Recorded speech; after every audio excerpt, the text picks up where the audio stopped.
Welcome to the Super Fantasy Bros podcast, which is part of the Triple Play Fantasy Network. I am one half of the team, as always, Kevin Coleman, and I am joined by my podcast host, Jacob Dunn. Jacob, how's everything going? How was your first week?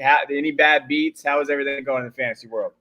Oh, everything is great in the fantasy world. I mean, I opened up the app and I saw that I won by 0.60 points. So less than a point I won in my big money league. And it all came down to the last game. Like, my opponent had Tyson Williams and Justin Tucker. And, once they went into overtime, I was like, it's over, because all they needed was 1 point to win. So I got extremely lucky. I'm usually on the other side of a bad beat loss, but I had a great beat victory. That's for sure. How about you, Kevin? That's good. Yeah, I did pretty well. I'm in way too many leagues as it is. I think I won 65% or something it was. I mean, it fluctuates.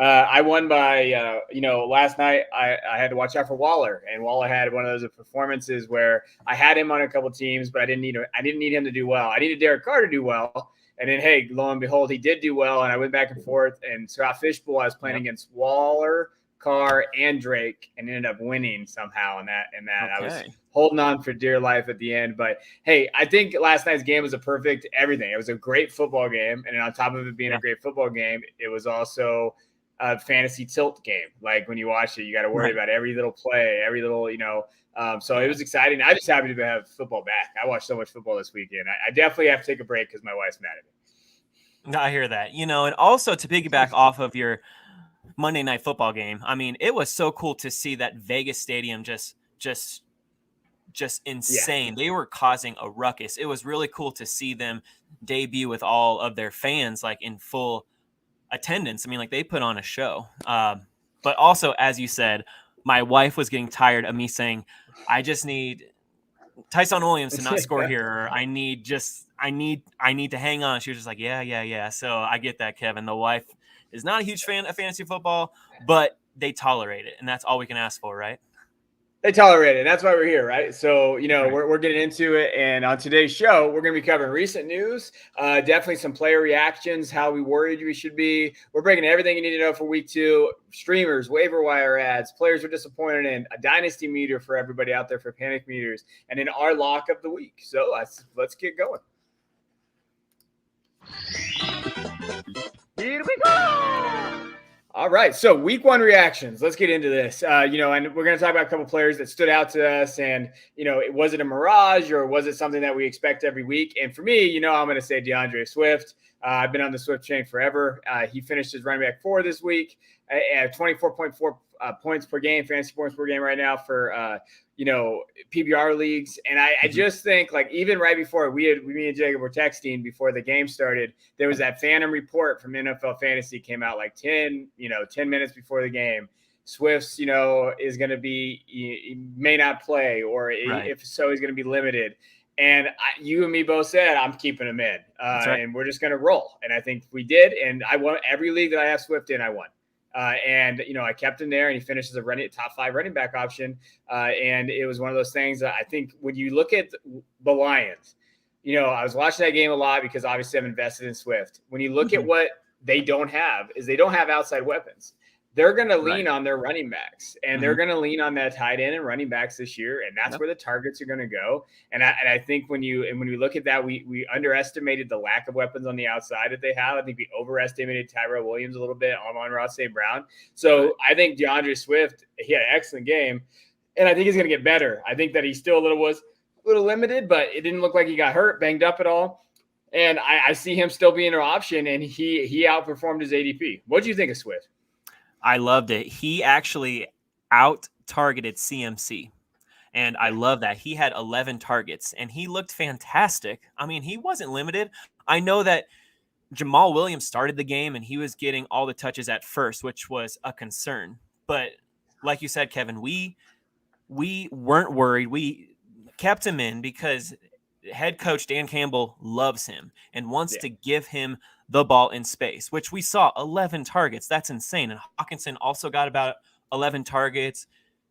And even Jamal Williams, he got his as well. So like you said, those are their 3 best weapons.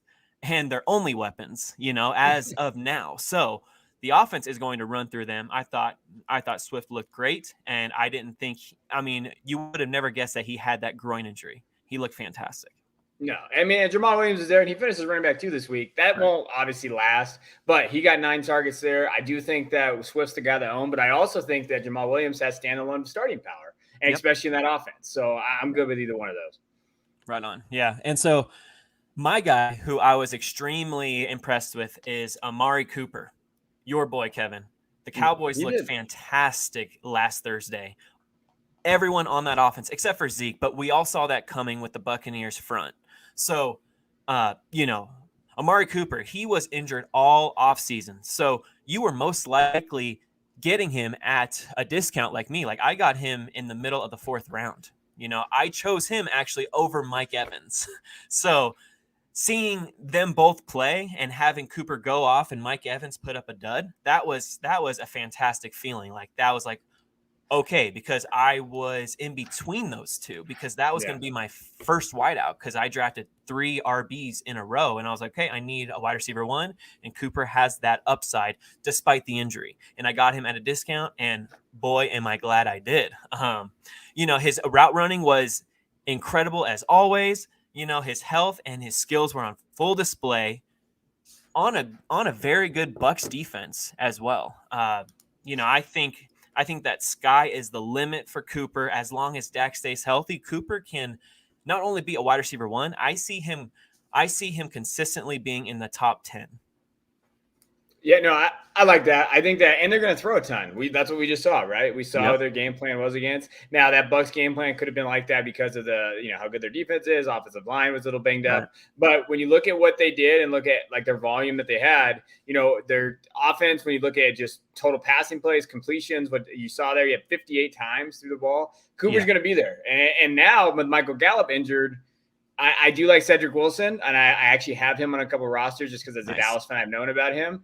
I still think, if Cedric's going to be there, he'll get targets, but it's going to go to Cooper and Lamb now. So now, and I think now what you're going to see is Lamb's going to play out of the slot a little bit more. Right. So now I think that helps Lamb out too. But yeah, Cooper, man, he had a hell of a game, and he has that. And so we already talked about it. I think Cooper and Lamb can both be wide receiver 1s in that team. I really do. I think they can finish there. My next guy that I thought did well, and I think that is going to be a waiver wire guy, and I know you're going to talk about him later, but that's Kenneth Gainwell. Mm-hmm. I thought that, for me, Kenneth was someone that I liked for a long time coming out of college. I wrote about him a lot, and I always thought he had there, but he didn't get that draft capital, so everybody kind of soured on him a little bit. But he's the running back 2 on that team. I fully believe that he's that Boston Scott role that we always think of him in there. He had 37 yards rushing and a touchdown. He had 3 targets, and he had 12.3 points per game in PPR formats. I think that he is someone who's going to have some good value moving forward. I thought Miles Sanders looked good, though. Like, I did think that he finally kind of came out of his shell. But I like Gainwell. I think that it's a positive sign for him. And I think in Dynasty, he's a definitely guy that you obviously need to hold on to because I think he's going to have some standalone value here. He kind of reminds you of like a Kareem Hunt type, like a prospect. I wouldn't say necessarily player because I hate player comps, so I don't try to do them. But just someone that you're going to be able to rely on in that role that he's in right now, comparable to like what Nick Chubb is. Yeah, and I'll touch up on this later, but the Philadelphia Eagles are definitely going to be in a lot of negative game scripts, which definitely bodes well for Kenneth Gainwell. My second guy I was extremely impressed with is Debo Samuel. He finished as a wide receiver 3 and had 31.9 points in a PPR league. Insane. And Samuel, he hauled in 9 of 12 targets and had 189 yards and a score. He got a target per 48% of the routes he ran. He got a target. So almost half of his routes, he saw a target. So that is a recipe for a wide receiver 1 that he looked insanely explosive, which we talked about all offseason, Kevin. He has all the talent in the world. It's just he has to stay healthy. That is his number one. That is his number one issue. So if he stays healthy and Jimmy G stays healthy, then there's no reason why he can't put up top 20 numbers all year, even when Ayuk gets reintegrated into this offense, which is inevitable. Everybody stop freaking out. So Sky is the limit for Debo as well as it is for Cooper. And the 49ers have shown that, like they can throw and they will throw, even though they are a run first team, they can throw and they have the weapons to do so. And I'm impressed that Debo didn't have one of his signature end arounds all game. Like this was all through the air, which is extremely impressive because he's going to get those end arounds sooner, which will raise his floor. So I think that he can be a reliable wide receiver to flex option the rest of the season as long as he's healthy. I think he played great. I'm in so many leagues. It was funny that I knew I had him on a roster, Jacob, but I couldn't find him. I was like, all right, where is he? Because I know I started him somewhere out here, and I did. Yeah. I found him finally. And yeah, he did. He had a great game. I think that you won, no doubt. I'm sure. Oh yeah, we won. Yeah. But the one thing that I will say, based on just what Debo said, there's injuries now in that running back backfield, which we'll talk about. I do think he'll get some of those end rounds that we talked about. He's gonna get. I think that as long as he stays healthy, like you mentioned, even with Trey Lance being there, he's gonna get targets, and so that's what you like to see. And so yeah, Debo played great. Just hey, please, fantasy gods, keep him healthy because that's the key there. Yes. Now. There's a trend with me and Jacob. I like going for deeper guys. He likes hey, I wanted the top guys. One of my guys that I actually kind of like, Zach Pascal from the Indianapolis Colts. And I picked him up in 3 leagues prior to this week because when Hilton went down, I said, okay, I know that Pascal's there. I know Pascal played pretty well last year where you saw where he finished in the season. So I actually had him. I didn't start him in any leagues because I'm an idiot, but I did pick him up prior to doing this. Yeah. Now in Scott Fishbowl, I picked him up and didn't play him because, dang it. But at least I have him now. I don't have to waste any fab on him. He finishes wide receiver 16. He had 20.3 points per game in this one. Obviously, he scored 2 touchdowns. That's not going to be sustainable for the next. Obviously, the touchdown regression is going to come. But I do think that when you look at I know Taylor and Himes, they finished with 7 and 8 targets each.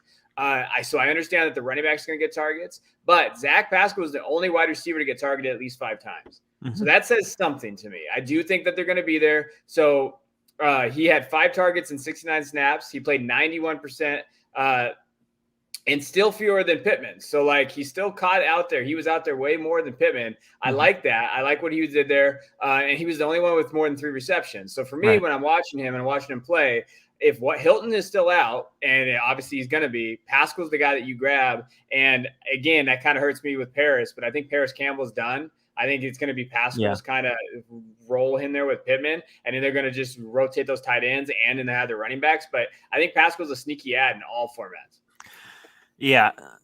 Pascal is not a sexy name. He doesn't carry that name value that everyone is excited about, but he gets the job done. I mean, I talked about this when, we were thinking that Paris was probably going to step up just because he has that name recognition. He has that high draft pick status.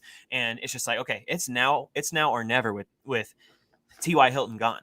But this was always, I don't want to say a risk, but this was always in the realm of possibilities of Zach Pascal stepping up and being that reliable safety for Carson Wentz, and he stepped up in the red zone.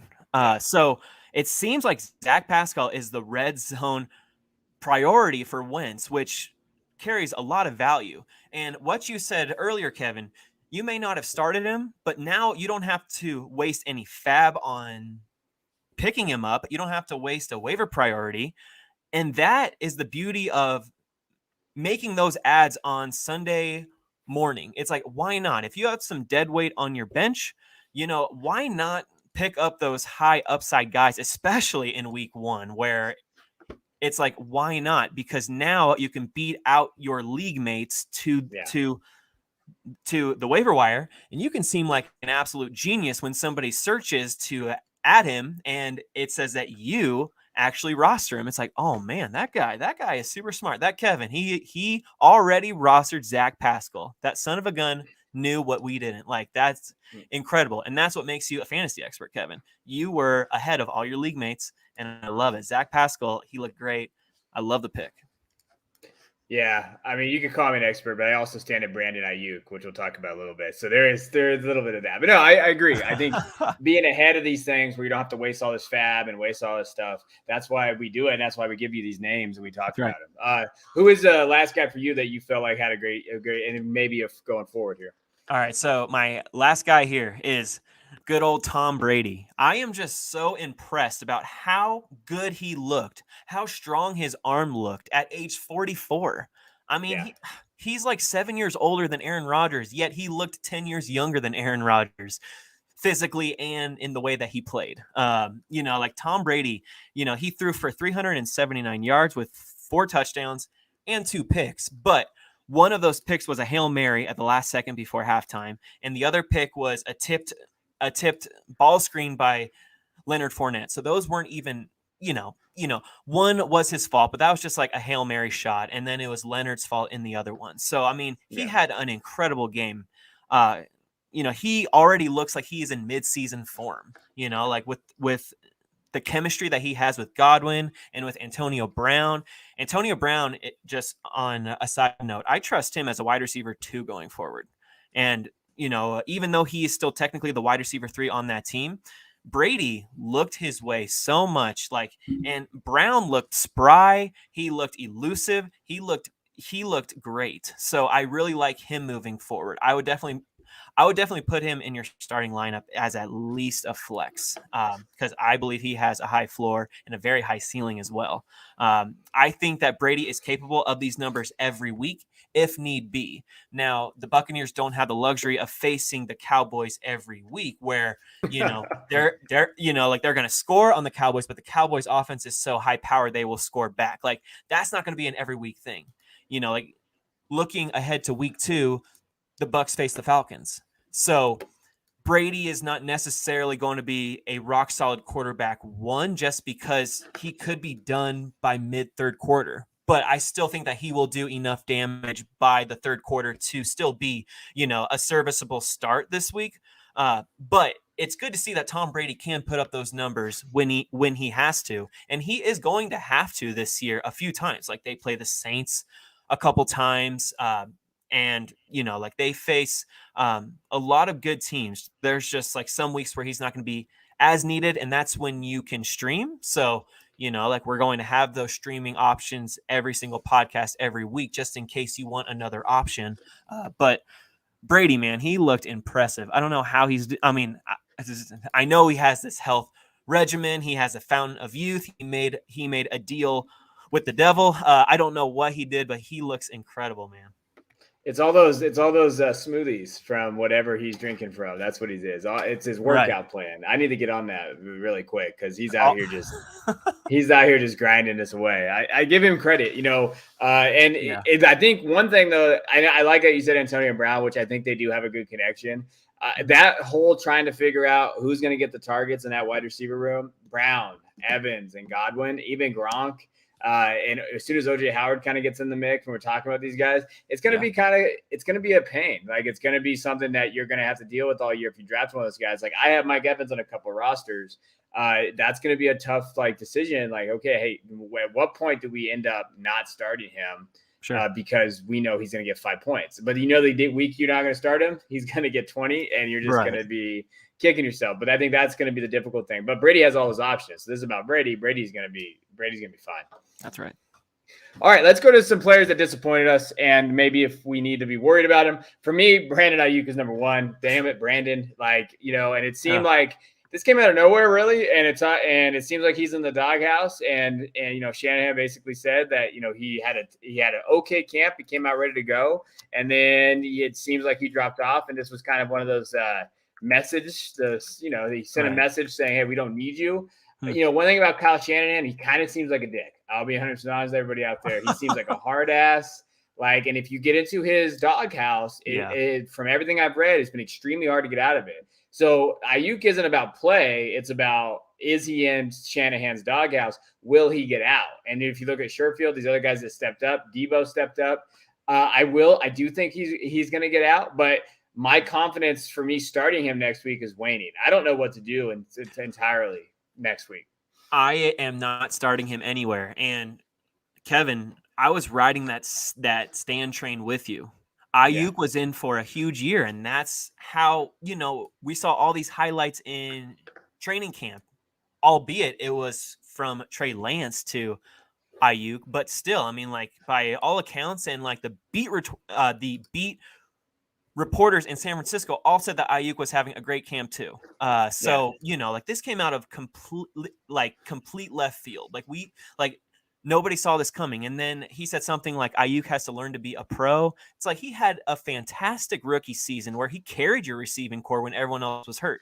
I think he knows how to be a pro here, Kyle. Like, so yes, Kyle Shanahan is carrying like that Bill Belichick mentality of like, hey, if you are in my doghouse, I don't care if you are Malcolm Butler in the Super Bowl when, like Bill infamously benched his number one corner in the Super Bowl. And there was no explanation why. Like, they're like, did he miss curfew? No, he was just in the doghouse for probably something random. Like, he didn't share his corn with him at lunch. And it's like, nope, you're in my doghouse. You're not starting in the Super Bowl. Kyle Shanahan said, Ayuk, you are not playing at all. Even though you're healthy and you're on the 53-man roster, you're not playing, which is crazy. And he did the same thing to Trey Sermon. I don't know where that came from. Like, all of this is coming out of left field. And if you started Ayuk and or Sermon, I'm sorry. I feel for you because I started Ayuk in like 3 leagues, and it hurt to see that goose egg on each one of those leagues. Now, I was able to win one of those, but I was able to win 2 of those, but then one, it was just like, no, like I needed that production and it wasn't there. So Ayuk, I'm definitely not starting next week. I have to see him actually on the field before I actually trust him to play. You have to bench him, even if it's for like a wide receiver 4-5 type guy, like until further notice.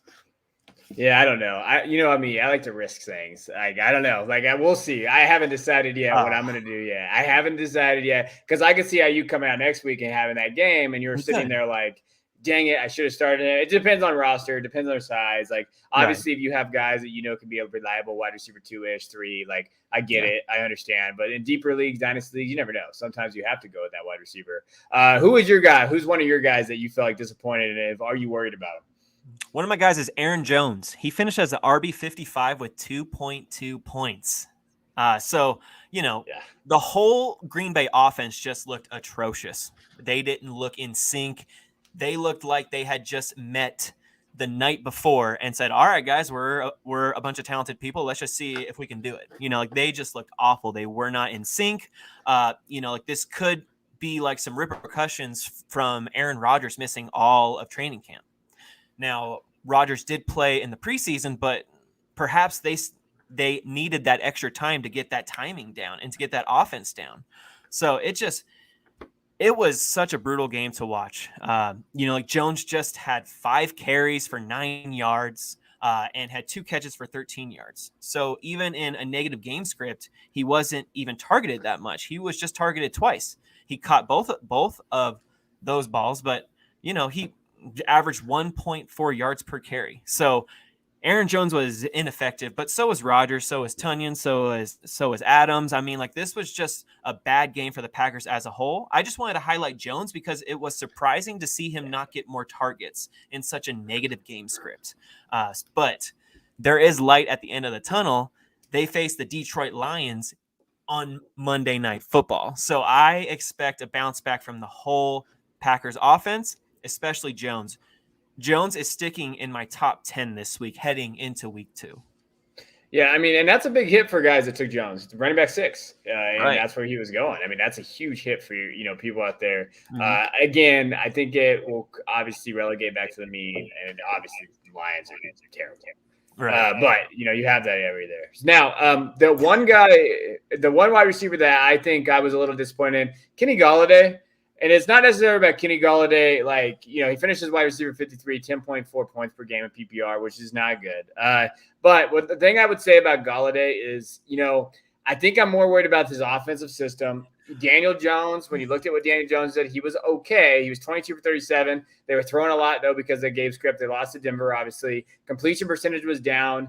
And then what happened was, because all of the attention was going to Galladay, Sterling Shepard had a great game. He had 9 targets, 7 receptions, 113 yards, and a touchdown. There's probably some familiarity with Shepard with Jones rather than Galladay, who was out basically the whole preseason. So it's going to take some time there for Galladay, but I was definitely disappointed. I was hoping he'd get that touchdown. But I think one of those things is going to be more of a long range thing, a long game here with Galladay, just because of that injury and that lack of reps in the preseason. And that's exactly why I saw this game coming. I didn't necessarily think he had a terrible game. Like, I was expecting just like a mediocre game. But if he were to have fallen into the end zone, then he would have had like a solid wide receiver 2 game, right? So, he still saw 6 targets. He got 4 catches for 64 yards. When we were doing the sit-start show last Sunday, he was an option amongst like wide receiver 4s and wide receiver 5s and flyer RBs. And like our answer was like, it's not going to be pretty, but Kenny Galladay has, a decent floor. So this might just be the line that you see on most games, like 64 yards, 6 catches, like this might be the line. But in those games that he falls into the end zone, which I think that he will see the end zone probably 6 to 8 times this year, he's going to have those wide receiver 2 weeks, but you might be disappointed if he is your stone cold wide receiver 2 every week. Yeah, no, I think so. That's why, but to me, he was getting drafted as wide receiver 3. Like, I really feel like he was getting kind of drafted in that. I thought he was a value.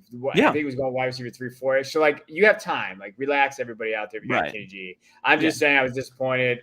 Wanted to see a little bit more from him. New, especially I haven't seen Galladay. It feels like for 2 years. So I definitely want to see him out there on there. So who is your last guy for disappointed? And we can kind of get into waivers and kind of go over injuries and all that. Okay, yes. I was super disappointed in Naji Harris. He finished as the RB 41. He got 4.9 points, but at halftime, he had 8 attempts for 9 yards. Like, it was looking like a dumpster fire game for him. So he sort of made up for it just with like a few yards here and there. But the thing is that he never left the field. He played on every single offensive snap, which is a huge bright side. So if you drafted Naji in the late first or early second, I would not panic. Again, he played every single offensive snap. He got 17 touches, which is an insane amount of touches. That is a workhorse touch, and he might get more moving forward, because let's look at his next 2 matchups. He goes back home and faces the Raiders and the Bengals, both whom finished in the bottom 10 in rushing yards allowed in 2020. So I see Naji Harris having 2 incredible RB1 games back-to-back in weeks 2 and 3. And if you can buy low on him, now is the time, because he is a rookie and the Pittsburgh Steelers offensive line looked awful, yada, yada, yada. I've heard it all. But, you don't have to have a great offensive line to run on the Raiders and run on the Bengals. Okay. I am telling you right now. And also, just there aren't a lot of running backs who get 15 plus touches every week. And that's what Naji is going to get. So there better days to come for Naji Harris. So don't panic if you roster him, and buy low on him if you can. So I got this question. I might as well put you on a spot since you're talking about Naji Harris. Who would you rather start in PPR next week, Najee or DeAndre Swift? I already have Naji a little bit ahead of Swift. Just because I expect that much of a bounce back game. Now, Swift is only a few spots right under him, because like Swift in a PPR, I mean, getting 8 receptions on 11 targets, I mean, he's going to have a very high floor.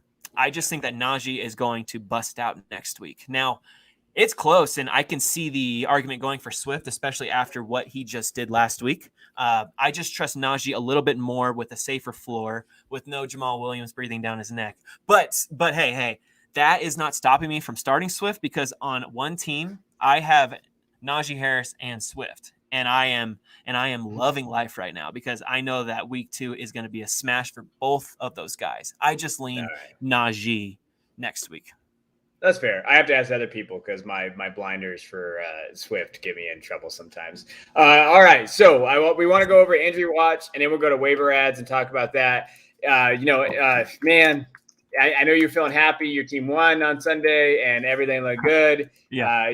Teddy was out there just slinging it, and then Jerry Jeudy got hurt, and it looked worse than I guess it was. I saw it, and I mean, it's still bad. It's a high ankle sprain. Seems like he got an MRI. They said 4, 6, 8 weeks, but we know what high ankle sprain means. That's like the black mark of, you get it on your hand and you're going to die back in the old days. Like, it's not good for wide receivers.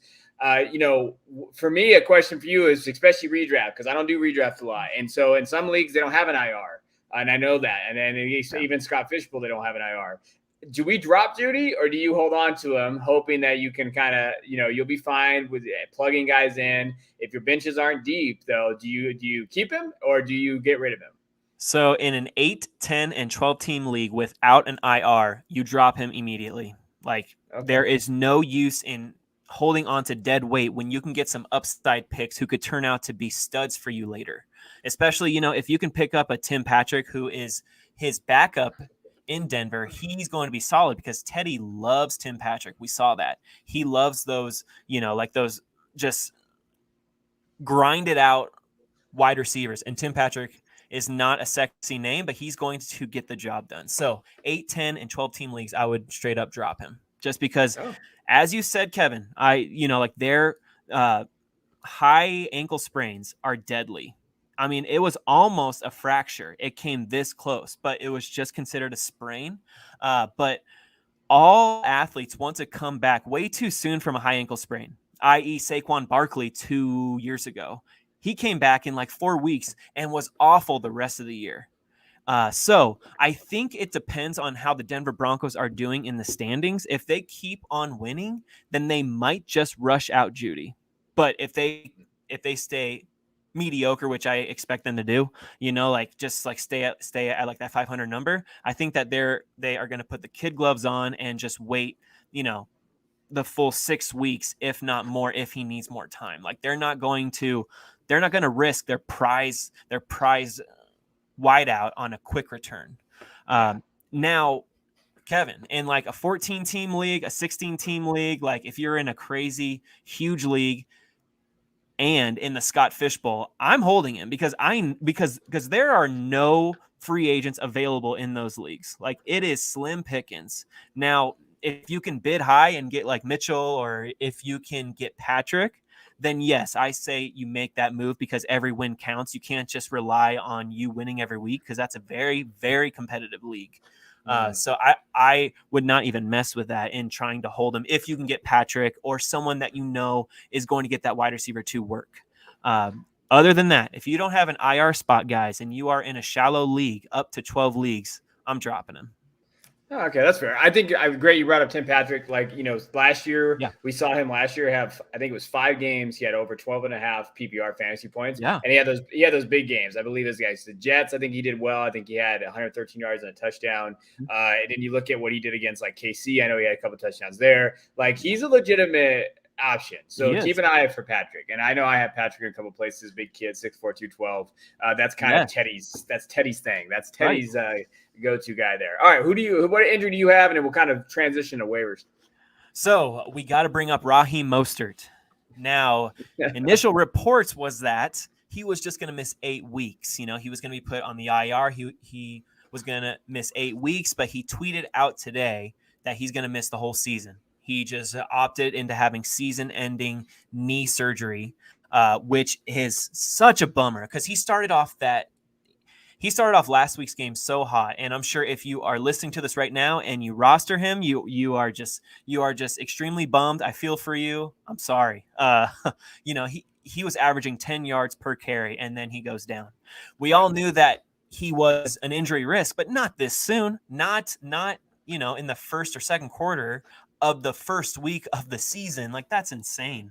But that definitely clears up whether you should add Elijah Mitchell or not, right? Yeah.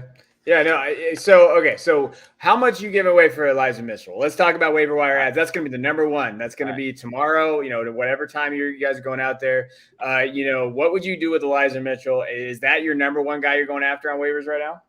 Look, he wasn't until Raheem Mostert declared himself out for the season. Now he's my number one, and I would spend as much fab as you think that you need to secure him. Like, I'm saying, like, if you need a running back, like you are desperate for one, I wouldn't mind putting 80% to, Wow. let's go crazy. I mean, like, let's go 90% because you are not guaranteed this type of workload later in the season. Like, a lot of people like to save their fab. I get it.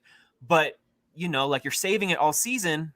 All of a sudden it's week 15 and you're like, oh shoot, if only I would have spent up on, a potential league winner in Mitchell, I would be in the playoffs and not just fighting for a playoff spot or even out of it. I'm saying you got to go for it right now. You have to spend up. So I wouldn't mind like if you think that you can get away with 50%, go for it, but that's probably not going to do it. There are some people in your league, most likely. I mean, in my league, there's a lot of people who are gamblers. They'll just go for it. There's like, I need this guy. I'm not going to let anyone else get him. That's another thing. If you don't spend enough, then someone else is going to get him and probably beat you to the punch, or like beat you when they face you. So I'm just saying that Mitchell has a lot of work ahead of him, and we don't know if it's going to be Sermon or Hasty who's going to be, his 1A or 1B, but Elijah Mitchell is who we thought Trey Sermon was going to be heading into the season. He is that right now. He's either going to be the 1A or he's going to be the 1B if Kyle Shanahan wants to do weird things and put Sermon as the 1A now. Like, we don't know what's going to happen in San Francisco, but we do know that Elijah Mitchell, his job is safe. Yeah, no, that's fair. I definitely think that, like, so he's in a few of my leagues that I saw. He's actually on the waiver.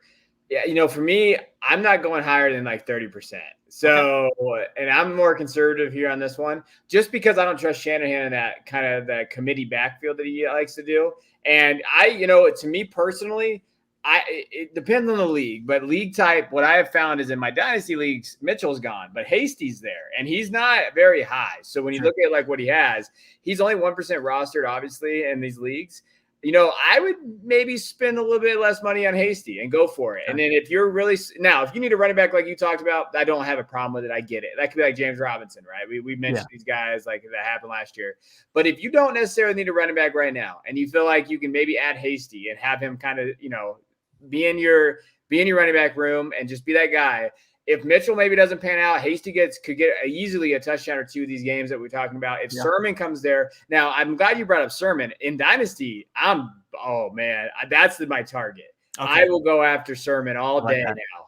Now it's time. I wasn't drafting his ass when he was going like the 110 and rookie drafts. Like that was way too high for people. But I do think that this is time where you can maybe grab Sermon, especially as like weeks 1, 2, 3, 4 get to it. Let's say Sermon doesn't do anything by week 4. Okay, now I'm going to really go after him because now those teams that have Sermon might be competing. Now I can go grab him for something cheaper. Maybe I can get Hasty now and trade him for Sermon because maybe Hasty will have a couple touchdowns. Like, use these guys, use these values. But I think Hasty's a sneaky little play. Maybe not this week, but like we talked about earlier, get ahead of the game. Maybe you grab Hasty this week and just stash him, and then maybe he goes off next week, and now we're talking about Hasty, and it's like, oh, I already have him. If you roster Elijah Mitchell in a dynasty league, would you trade Elijah Mitchell straight up for Trey Sermon right now? I'd keep Trey. No. Like, let's say I have Mitchell and it's like, okay, I want to capitalize. I'm going to offer Elijah Mitchell for Trey Sermon. I'd take Trey. I would take Trey. I think Trey, I like Elijah Mitchell. It's fine. But there's a reason why Elijah Mitchell got drafted where he got drafted. And there's a reason why Trey Sermon got drafted where he got drafted. And even though Shanahan is the way he is, Sermon's a better talent. I really do believe that. I know Mitchell's fine. He looked fine. But everybody looks fine in that offense. I do think that Sermon will be the better talent overall. I agree with that for sure. So who is a guy that you are targeting on the waiver wire? Yeah, so Hasty's one of them, but I'm gonna pair these guys together, and I can't believe I'm doing it because they're Texans. But Tyrod Taylor, QB 11, 23 Yeah. points per game. He Yeah. looks fine. He has that rushing upside. I'm not saying that you need to grab him in one quarterback leagues if it's a soft bench, but Right. when you look at what he has, I like being able to draft him. Like, you know what? They look good. He was 21 for 33, 29 yards and 2 touchdowns. Now he's not gonna play the Jaguars every week, Right. but even then, he's facing the Browns in week 2, and I think he's still worth adding in deep leagues. And you can get him, and you can capitalize on his value right now, especially in dynasty. I would capitalize on that for needy teams, especially look for the Fitzpatrick owner who didn't draft third quarterback in superflex leagues and trade up Tyrod Taylor right now for a first. That's what you do. You got to find him there. But I don't mind adding this guy. I asked you before. We do help each other out, and I said, hey, who would you start, Baker or Tyrod? And I just, for some reason, I stuck with Tyrod, and I know you had said Baker, Right. but I was like, I just have this feeling that Taylor's going to go off or not go off, but he did fine. And then also Mark Ingram, and it looks like Mark Ingram's going to be the running back 1 on that team, as much as us Philip Lindsay stands out here. It looks like Ingram's going to get that workload right now. Yeah. So, and David Johnson, man, I hope he didn't draft David Johnson. We talked about not drafting David Johnson. I'm hoping everybody listened. But yet, Ingram had 26 carries on Sunday and 85 yards and a touchdown. Like, he's going to be that guy. And, he had 8 times the number of attempts than David Johnson did. So he's the lead back. So give me Ingram. And I think that he's worth a stash in our ad too. Yeah, I agree. I think that Philip Lindsay, you can drop him. He did score, but he only had 8 carries for 25 yards in that positive game script. Now, Mark Ingram is not going to have 26 carries for a game, like you said, but having that volume, there's safety in that volume, and Mark Ingram has a nose for the end zone. So, like you said, I like that ad.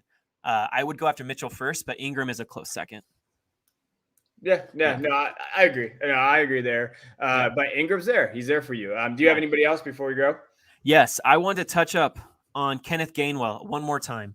As you said, he scored 12.3 fantasy points. He is rostered in 32% of Sleeper and 9% of Yahoo. I mentioned Gainwell last podcast as a potential stash. I thought that he would be the de facto pass catching back, and we saw that he was. And Boston Scott, he was not a part of the offensive game plan. As you said, it was the Miles and the Gainwell show. Moving forward, those are the two guys to roster in Philly. In a negative game script, Gainwell could post useful flex numbers or even RB2 numbers just because if Philly gets down, it's going to be Gainwell because Sanders has proven that he can't catch the ball. He struggles with drops, and the Eagles love Kenneth Gainwell. So I personally, I am actually debating on whether to start Saquon Barkley or Kenneth Gainwell in my flex.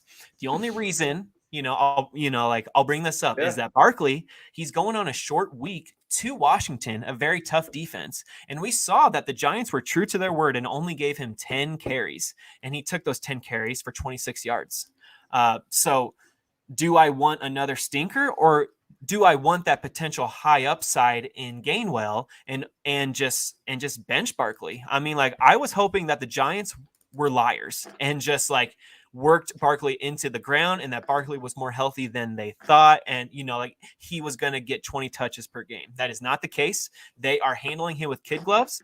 I don't think that Barkley is anything more than, a what the heck flex or a low end RB2 until week 4 or 5, a month into the season. So if you have an issue like that, or an injury prone player, I'm grabbing Gainwell everywhere. I already roster him everywhere because that was my stash guy, but I would grab him. If you can't grab Mitchell, I would try to grab Ingram, and then I would try to grab Gainwell and hope that you get one of those guys, because I really like Gainwell, especially in a PPR league. I'm going for Gainwell second above Mark Ingram. Hey, I like that. No, I do, and I think they're going to use him in the slot as well. Like, I do Yeah. think that they're going to get him out. They're going to use him. He played like that in college. People forget that he was just as good as a receiver as he was a running back. So they're going to use him in that offense, and I think they like him. And that's why I always liked him in terms of just fantasy purposes. Right. He was my running back 3 or 4, excuse me. And so that's kind of how I look at him. So I like that call. Now, we always want to go over so those are our waiver ads and guys that you should take a look at. Again, we're going to be putting this out tonight. It's Tuesday night. I'm going to be getting out late tonight, so hope you listen to it in the morning if your waiver wires are there. But I also want to talk real quick about Dynasty Panic Meter. We're going to do a little bit of a segment on this. Is how worried are we about some of these guys? And I hate doing panic meters. You know what else I hate more than anything else? Buy and sell after 1 week. If I read one more buy and sell article after 1 week of football, I'm going to lose my mind. Agreed. But I do think that there are some people that we got to talk about a little bit. So Saquon Barkley, you mentioned him. I'm glad you brought him up. I'm not worried about Saquon right now. In Dynasty, I'm not worried about him. I think he's going to be fine. They're going to ease his way back into this. So please do not sell Saquon Barkley for undervalue. Like, you just need to wait, be patient. And I think that's one. I think, we're – in a way, all of us are gamblers, especially if we play fantasy. We like to gamble. It may not be money, it's value, it's smart, whatever. To me, you're not going to get anything of value for Saquon that he's worth. So don't panic about him. He's going to be okay. That offensive line panics me a little bit, but Saquon as a talent is fine. Next guy is Ezekiel Elliott. We saw Ezekiel Elliott obviously on Thursday night. As a Cowboy fan, we both on here said he's a touchdown. You got to hope he gets a touchdown. He almost did. Right. I'm not as worried. To me, he's a sunken asset already.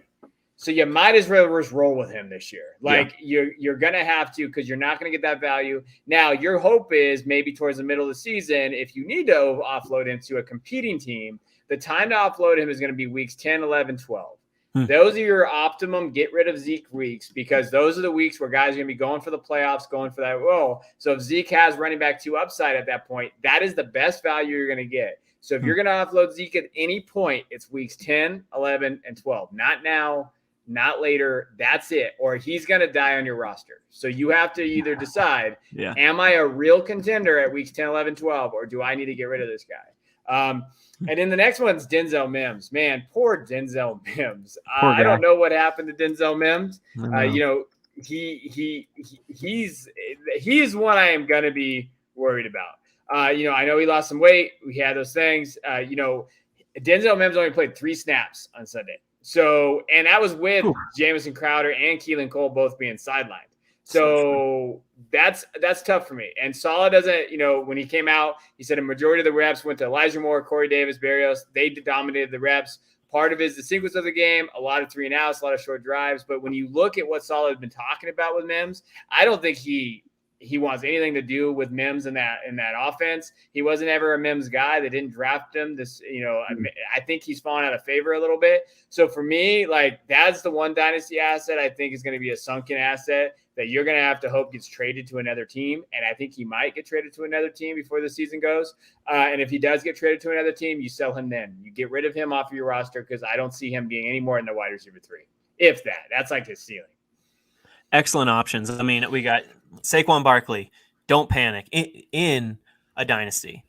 Yeah. Ezekiel Elliott, don't panic. All right. And sell him in weeks 11 or in weeks 10, 11, and 12, right? Around there. Yeah. And then Denzel Mims, I couldn't agree more. I mean, like you said, Crowder was gone and Cole was gone, yet he only played 3 snaps. Like, it was just like Corey Davis, Elijah Moore, and whoever else. I mean, and Braxton Berrios. Braxton Berrios, yeah, absolutely. And that Jets offensive line looked as horrible as ever. So, it's going to be tough sledding anyways for this whole Jets offense. So to be a wide receiver 3 on game day and get 3 snaps, and then once Crowder comes back, he's going to be a wide receiver 4. Once Cole comes back, he's going to be forgotten, most likely traded or cut, or just like, just gone, afterthought. So it's disheartening because he's a former 2nd round pick. But I mean, if you have Mims, oh man, that's some tough luck right there. Yeah, that's some tough luck. All right, let's go to QB streamers. Who are you streaming this week, Jacob? Do you remember who you had streaming last week? Did they hit? Yes, I had Sam Darnold and I had Ryan my boy. Fitzmagic. I know Sam My Darnold, boy. man, your boy. Yeah, and Sam Darnold hit. He finished with over 20 points in a standard league. He finished as a quarterback 17, which is actually exactly where I had him ranked this. All right. So we lost Jacob there. He was talking about Sam Darnold and he was going through there. And there he is. And we had some technical difficulties, but I am back. I apologize. But yeah, just to keep going, Ryan Fitzpatrick, we didn't get to see if he hit or not because he got hurt early. So that is super unfortunate. But I can say that I'm 1-0-1 so far. So this week for my quarterback streamers, I got Jameis Winston at the Carolina Panthers. He is rostered in 48% of Sleeper and 44% of Yahoo. So last week, even in a positive game script, Winston was quarterback 4.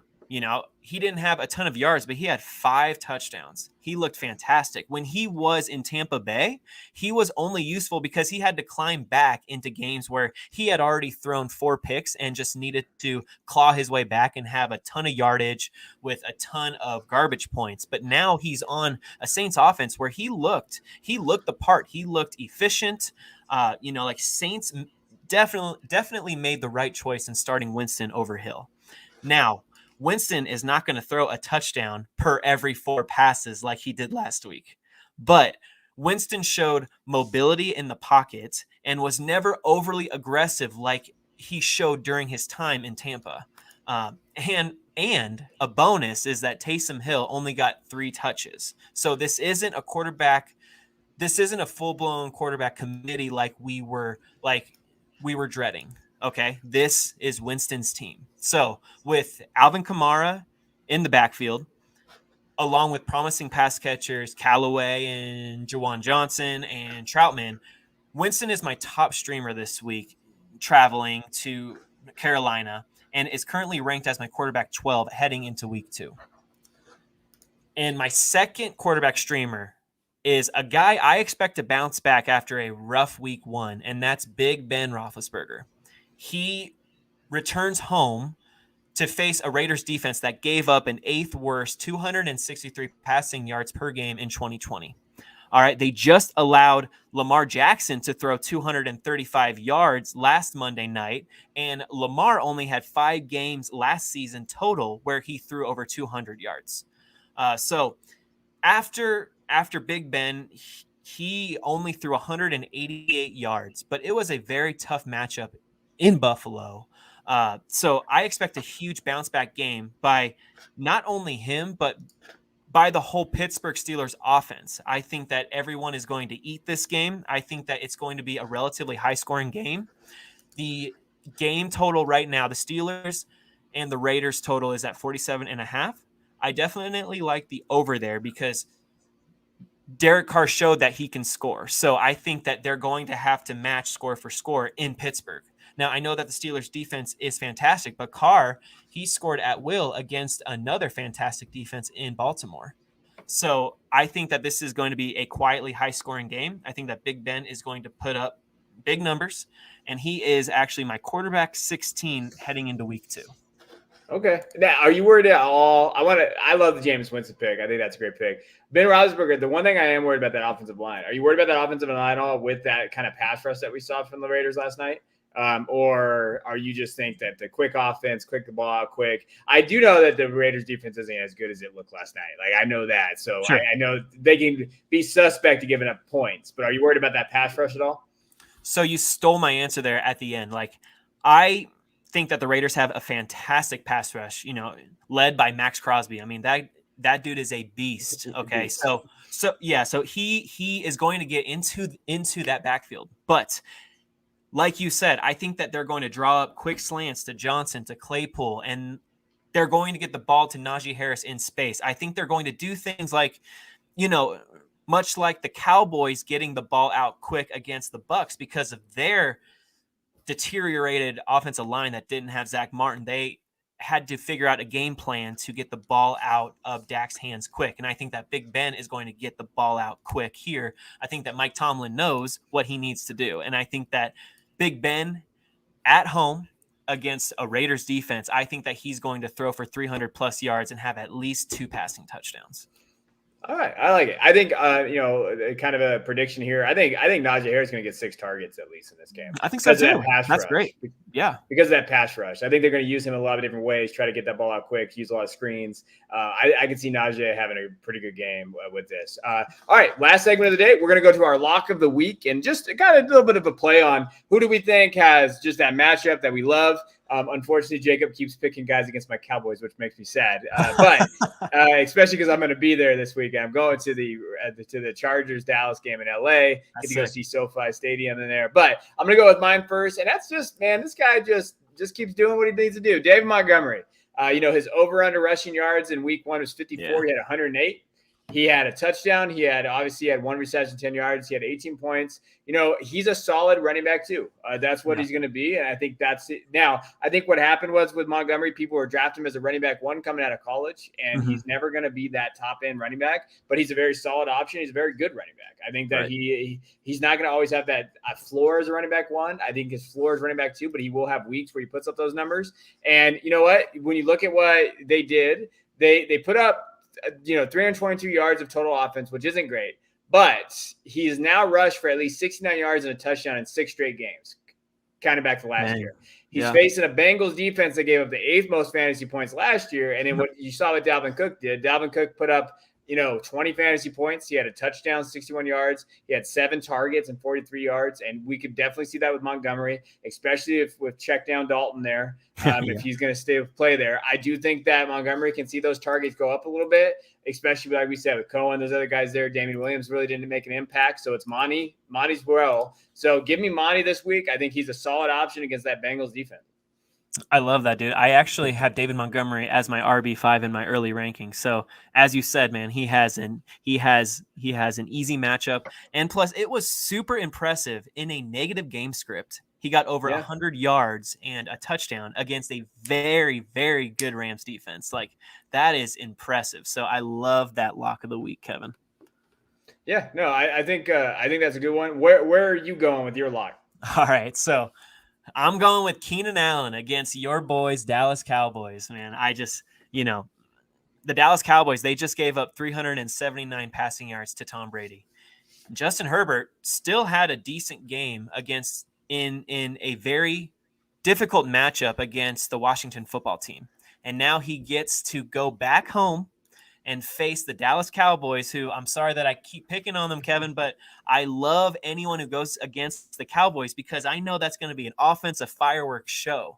So you're going to watch a good one there, Kevin, because, I can see this game getting in the 30s for both teams. Like the over-under, wherever it's at, hit the over because it's going to be fireworks. And I think that Keenan Allen, he is going to benefit greatly from that. He's going to post wide receiver 1 numbers at the least. And I actually have him as my top 5 guy this week. He's at wide receiver 5 for me in my early rankings.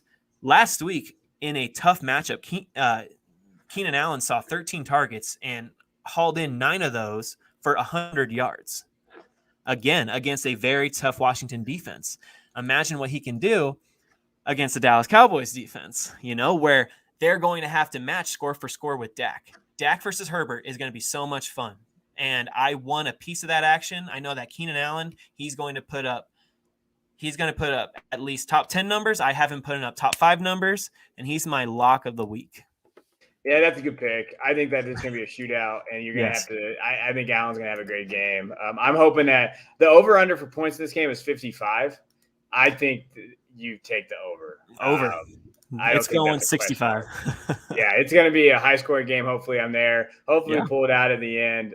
But I think this is going to be there. So there's our locks of the week, David Montgomery and Keenan Allen. And, again, we just hope that you had – I hope you had a great week this week in fantasy. Yeah. And, as always, you can always check us out. Follow us on Twitter. You can find me at DuBois_22. You can find Jacob at Ain't Done Yet. So it's a great name. I love it. It always blows mine out of the water. Jacob, you got anything else before we get out of here? Man, I just want to say, guys, if you won or you lost in week 1, Don't worry. It's a super long season, and we are here to help you. So if you have specific questions, DM us or just keep listening, because we want to help you win week 2, week 3, week 4, and then we want to help you ultimately win that ship. So keep listening, keep asking questions, and good luck in week 2. And we still got 17 weeks left, guys. I mean, 16 weeks left. This is a long season, extra game. So hang in there. We'll see you guys next time. We appreciate you tuning in. Hit that subscribe button, hit that like button.